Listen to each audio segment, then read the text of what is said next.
Hey BooTube, it's me. I'm gonna do another live video. I know, live videos this whole week. Oh my goodness. This one will be of Arrow. I know that I am missing last week's Arrow. I will have that recorded and uploaded soon. But yeah, this will be a live video of the current episode, which is coming up in a few minutes. It is currently 7:59. I'm partially eating dinner. I'm in my comforter right now because my feet, it's freaking cold right now. So, I'll see you guys in a bit, okay? I'll watch the first part of it, and when the moment it hits commercial, I'll start talking, okay? See you later! Alright guys, first commercial. I don't know, like, we got another flashback. I thought it was pretty cool how when he was talking to his friend, what was his name, Anatoly, in the flashback, he noticed that the same dude was like walking past Anatoly's room like at least 5 times with an empty stretcher every 10 minutes.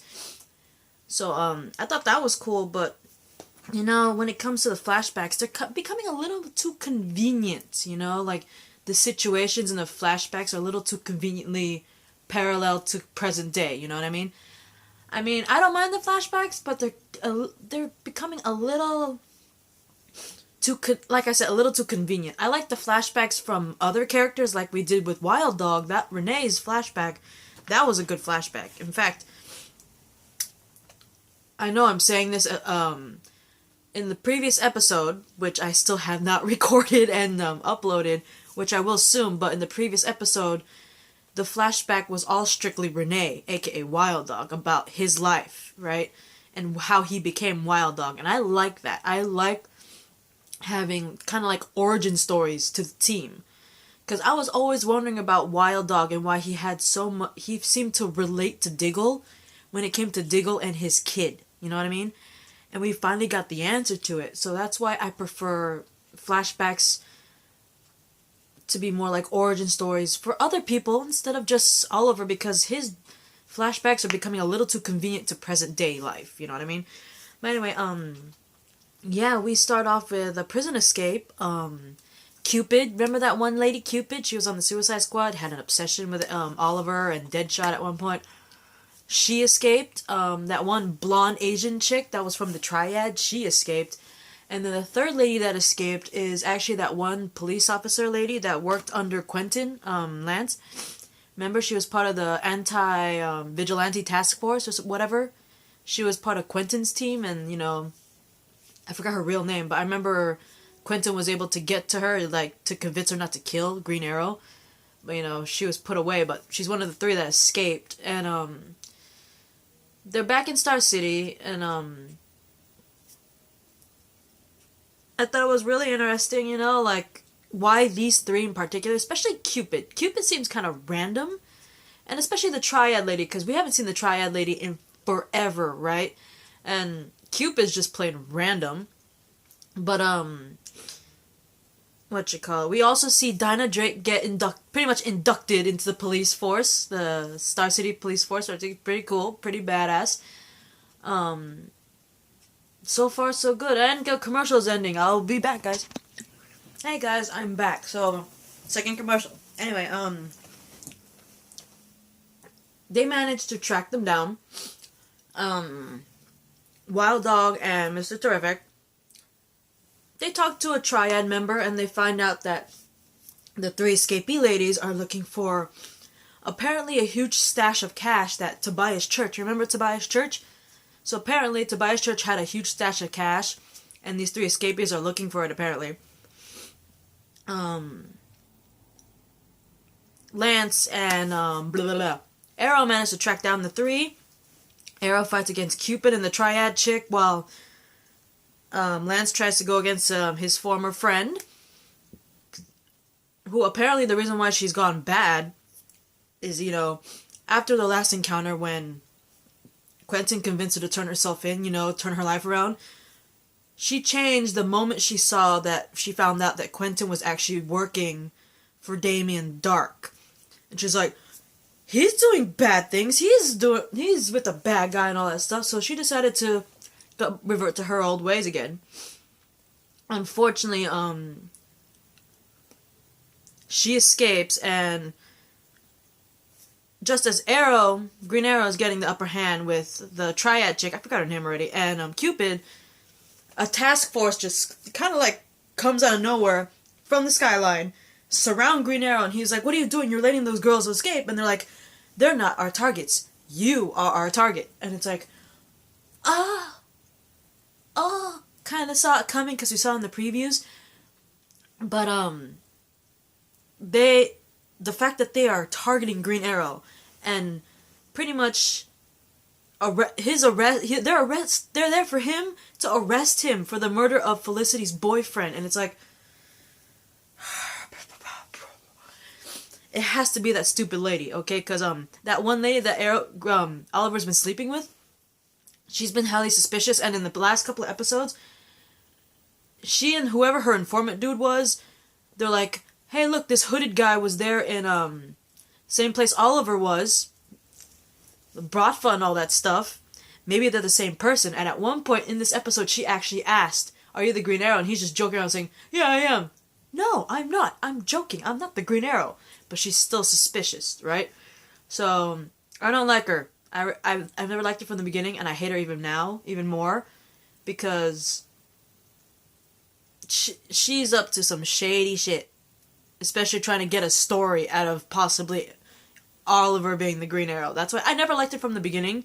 I thought she was just a booty call, honestly, for Oliver. That's all I think.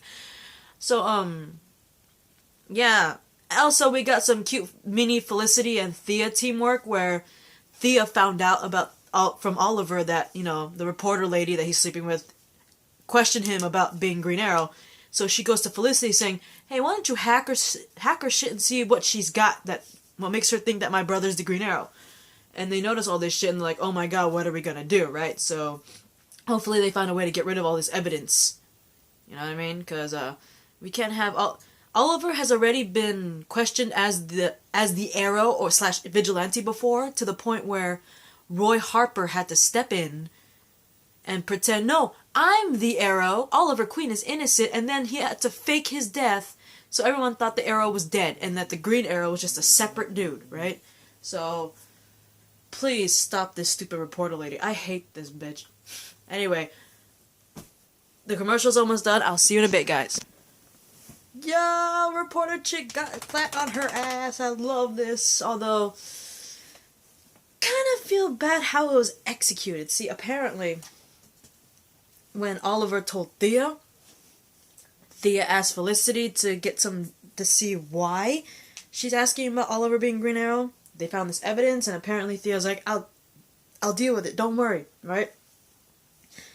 Oliver finds out from the reporter lady, which I now remember her name is Susan, that apparently she has been fired and highly discredited because she's been apparently plagiarizing her stories for the past 2 years. They found all this incriminating evidence on her laptop and all that shit, to the point where during the end of the conversation, she's like, "Oh, don't tell me you're not the Green Arrow, because that tattoo on your chest shows you're part of the Bratva. I have a picture of you with some Bratva leaders, and at the same time there's a picture of a hooded man operating in the same area you were in when you were supposed to be on an island." And then she walks away, right? And I'm like, damn, Thea and Felicity not only got her ass fired, they got her highly discredited. Obviously, Oliver was mad. He actually confronted Felicity about it, and she's like, "Yes, I did that stuff, but Thea told me to." And then he's like, Thea told you to. It's like, Thea, you in trouble from Big Brother. Oh my god. Anyway, I'm noticing though we're not seeing much of Dinah or Diggle today. Of course, granted we saw Diggle in the beginning, like the beginning of the episode, because I forgot to mention Diggle and Oliver tracked down who we believe is Prometheus's mom, and they were parked outside the house, and Oliver talks to Prometheus's mom, and basically she's like, "If my son's doing anything bad, it's because he's hurt and he's scared, because his father was killed by a madman with a bow and arrow, which is obviously Oliver. And we saw that. We saw Dinah in the arrow cave in the beginning when Oliver and Diggle come back from talking to Prometheus' mom. We see Dinah, get pretty much inducted into the SCPD, but we don't see much of them in this episode. And oh shit, commercial's over. Hang on. Okay, sorry guys, I am back. Anyway, a lot happened.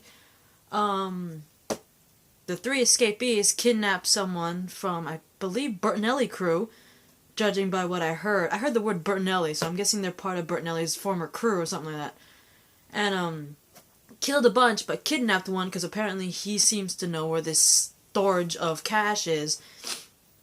And, yeah, I predicted a very big blow-up between Oliver and Thea when he found out from Felicity that Thea was the one to, basically to get Susan fired and highly discredited. It was a very big blow-up, obviously, because granted she was trying to protect him, but because of Thea, Susan's very highly discredited. I never liked Susan, but I kind of understand what Oliver's point is. It's like, she won't be able to get a proper job, at least not in journalism anymore, which is most likely her dream job. It's like pretty much someone stopping you from doing your dream job. Like, imagine if you're like, you love teaching people. Teaching would be your dream job, right? And someone purposely discredited you and you can never be in teaching ever again, And it does suck for Susan if, like, journalism is her thing. And I didn't like her to begin with, but listening to Oliver, like, saying, why, Thea, why would you do that to a person, I kind of get it, because all of us around have been watching this show don't like Susan, okay? There are a lot of people who don't like her, especially with Oliver, we get it, but, in real life, you would kind of feel bad about why you did that to someone. You pretty much ruined someone's life. And so, I kind of see what Oliver's kind of saying here to Thea. But anyway, Quentin had an amazing pep talk with Thea saying, it's not your fault that friend of yours became a criminal. It's not your fault. Don't take up that sin. And her advice to Quentin pretty much was handed over to Oliver from Quentin, because he's like, the advice your sister gave me, I'm going to give it to you. Do not take on these sins. Yeah, you may have been the one that shot those arrows that killed Felicity's boyfriend. But you were manipulated by Prometheus. It wasn't your fault, right? You can't blame yourself. You can't take on that sin. And I thought that was pretty cool how Thea's advice to Quentin ended up being Quentin's advice to Oliver. Despite the fact that Oliver didn't, want to listen to any advice from Thea, especially after that blow-up. Anyway, it's a fairly slow episode so far, but it's interesting. I mean, it's an odd triplet group of females as escapees, and I also thought it was really interesting because Oliver, as the mayor, went up to that one officer who pretty much put a hit on Green Arrow, in a way, kind of admitting, I know for a fact that the Green Arrow,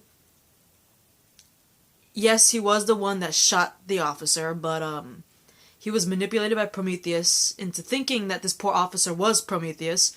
I know this because I've been in contact with him, right? He admitted that to the head officer guy.